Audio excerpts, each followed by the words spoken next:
অবশ্যই দায়ী। কেন দায়ী হবে না? 35 জন শিক্ষক তারা কোথায় ছিল যখন একটা রক্তাক্ত শরীরে একটা স্টুডেন্ট অফিস রুমে যায় বলছে যে স্যার এখানে মারামারি হইতেছে, তখন 2 জন থাকুক 1 জন তারা কেন আসে নাই? তাদেরকে আসা উচিত ছিল না? ছিল। এটা কি শিক্ষকের গাফিলতি না? প্রতিষ্ঠান প্রধানের কি দায়িত্ব ছিল না? আমাদেরকে জানানো হয়েছে বৃহস্পতিবার দিন যখন প্রিন্সিপাল স্যার গেছে, যা বলছে যে শুক্রবারে সভাপতি স্যার আসবে। শুক্রবার সারাটা দিন সদর হাসপাতালে ছিলাম, কই আসে নাই তো। সভাপতি স্যার একটা ফোন দেয় নাই, কোন শিক্ষক একটা ফোন দেয় নাই, একবার খোঁজও নেয় নাই যে আমার বাচ্চারা কেমন আছে বা কি। আমরা খুনি বলেন, সন্ত্রাসী বলেন, যাই বলেন, ওই সিএম ছেলের বিচার চাই, বিচার চাই, এর কঠিনতম বিচার চাই। কারণ আজকে আমার ভাইয়ের উপরে অ্যাটাক হয়েছে, কালকে যে আপনাদের সন্তানের উপরে অ্যাটাক হবে, এটার কি দায় তারা নিবে? তারপরে হচ্ছে প্রতিষ্ঠান, আমাদের দাবি হচ্ছে ন্যায্য শাস্তি দিতে হবে, দৃষ্টান্তমূলক শাস্তি দিবে।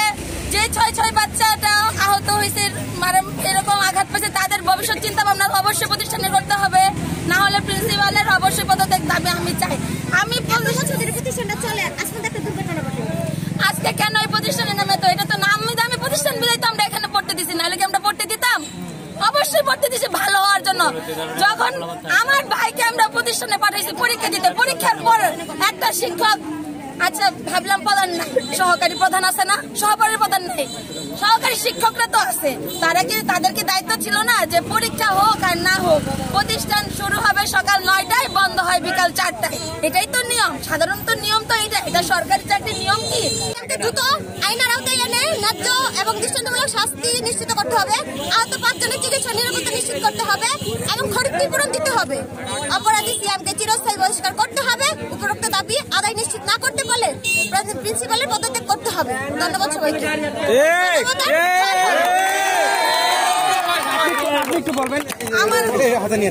আমার একটাই কথা, ভাই আমি যখন দেখছি তখন ওরা দেখে মানে আমি কি বলবো, আমরা তো মহিলা মানুষ, আমরা বোরকা পরিধান করে যাই হবে।